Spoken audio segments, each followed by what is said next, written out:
తాకట్టులో ఉన్న బంగారాన్ని విడిపించి ఆ రోజు ఆన్లైన్ రేటుకే మేము కొంటాం. Sharma gold company.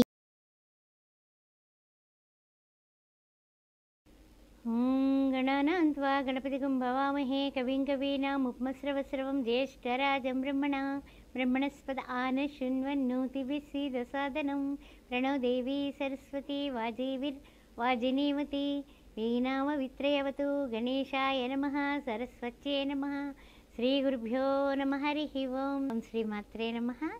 అందరికీ కూడా చక్కగా వచ్చే మాఘమాసపు శుభాకాంక్షలు చెబుతూ మీ అందరికీ కూడా ఇళ్లల్లో శుభకార్యాలు జరగాలని ప్రార్థిస్తూ అమ్మవారిని ఓం శ్రీ మాత్రే నమః. మాసఫలాలు కార్యక్రమానికి స్వాగతం సుస్వాగతం. ఫిబ్రవరి మాసంలో ఏ విధంగా ఉండబోతోంది ద్వాదశ రాశుల వారికి తెలుసుకుందాం. మరి ఓం శ్రీ మాత్రే నమః.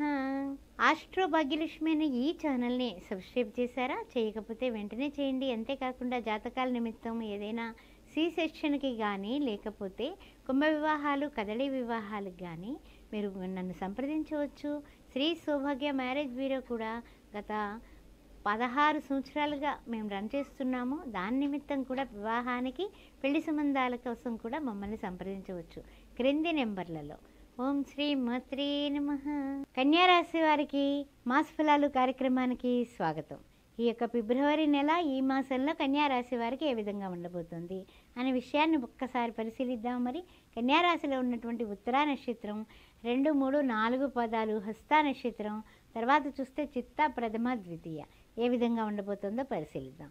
ముఖ్యంగా చూసినట్లయితే ఈ కన్యారాశి వారికి క్రిందటి మాసం కన్నా కూడా కొంచెం మానసికమైన చికాకులు తగ్గుముఖం పడతాయి. అంటే కిందటి మాసం మనం తీసుకున్న టెన్షన్స్ అన్నీ ఉన్నాయి కదా, ఆ టెన్షన్స్ అన్నీ కూడా పోయి ఈ ఫిబ్రవరి నెలలో కొంచెం ప్రశాంతత అనేది చిక్కుతుందండి. మానసికమైన ప్రశాంతత మనిషికి చాలా అవసరం, మీకు తెలుసు కదా. అందువల్ల మానసికమైన ప్రశాంతత మీకు చిక్కి చికాకులు కాస్త తగ్గి మీరు ప్రశాంతంగా ఈ మాసం మొదలు పెడతారు. ఆ తర్వాత చూసినట్లయితే కనుక కొన్ని విషయాలలో అంటే ఏమిటి, కొన్ని విషయాల్లో విద్యార్థులు చదవక కూడా మీకు చికాకు కలుగుతుంది.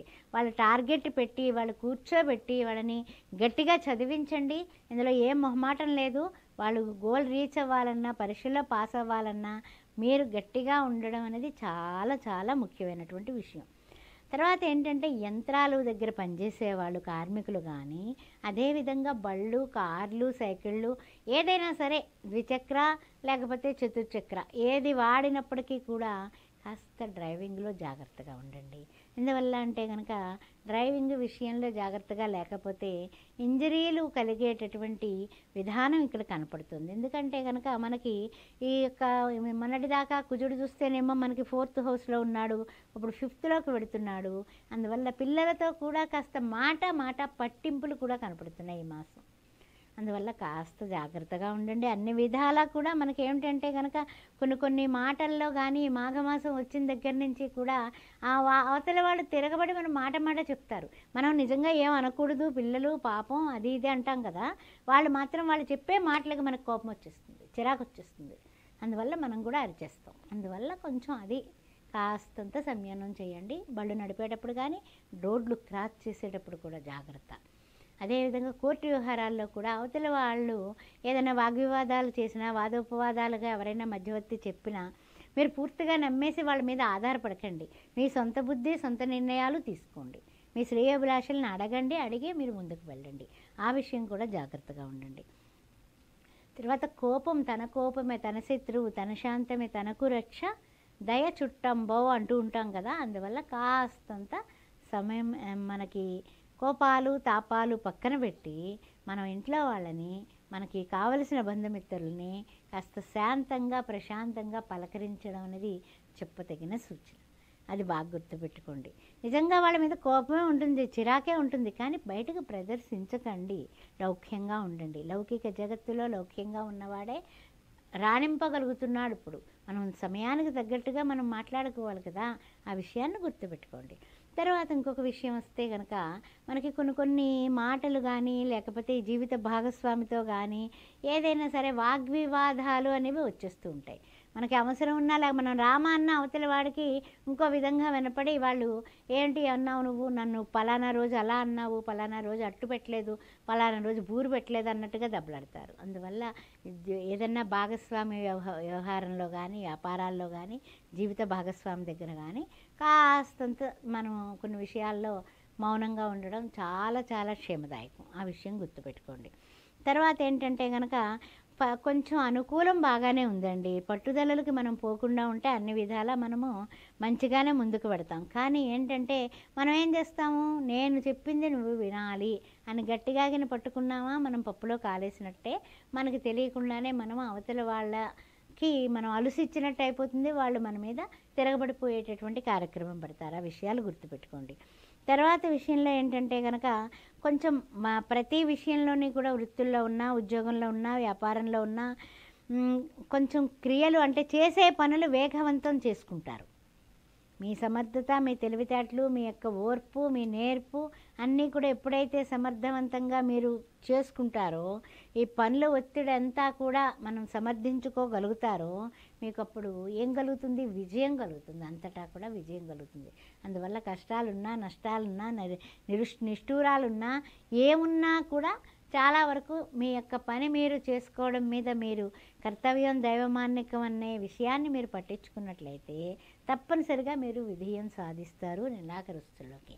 అందువలన కాస్త మనం ఓపిక అనేది చాలా అవసరం. అంటే ఏమిటంటే మొత్తం అంతా చికాకులు లేవు, కానీ కొంతమందితో కొన్ని జాగ్రత్తలు తీసుకుంటూ ముందుకు వెళ్ళండి. మొత్తం మీద కొన్ని పనుల విషయంలో మీరు అనుకున్నది అనుకున్నట్టుగా కంప్లీట్ చేస్తారు నెలాఖరుస్తుల్లోకి.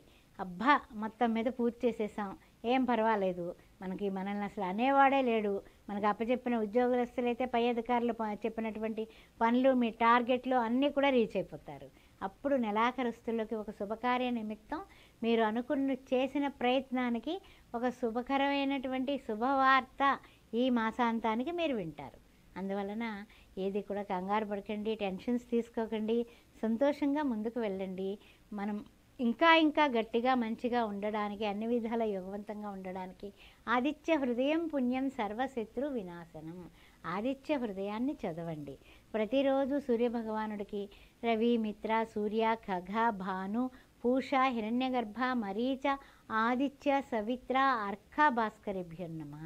షష్టమంలోకి పెడుతున్నాడు కదా రవి, మనకు అనారోగ్యపాలు కాకుండా ఆదిత్య హృదయాన్ని చదవడం, రవి నిమిత్తం మనకి సూర్య నమస్కారాలు చేసుకోవడం, 3 దోసెళ్ళ నీళ్లు ఆయనకి సమర్పించడం తప్పనిసరిగా చేయండి. మాఘమాసంలో మాఘపాది ఆదివారాలు పరమ పవిత్రమైనవి.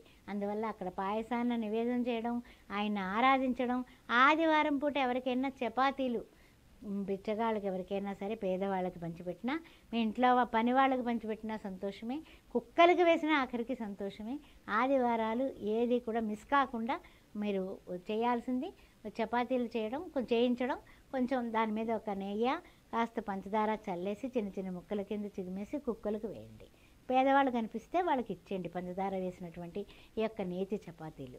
అలా చేయడం వల్ల మీకు ఆరోగ్యానికి ఆరోగ్యం, ఆనందానికి ఆనందం, అన్ని విధాలా మీకు కలిసి వస్తుంది. శ్రీమాత.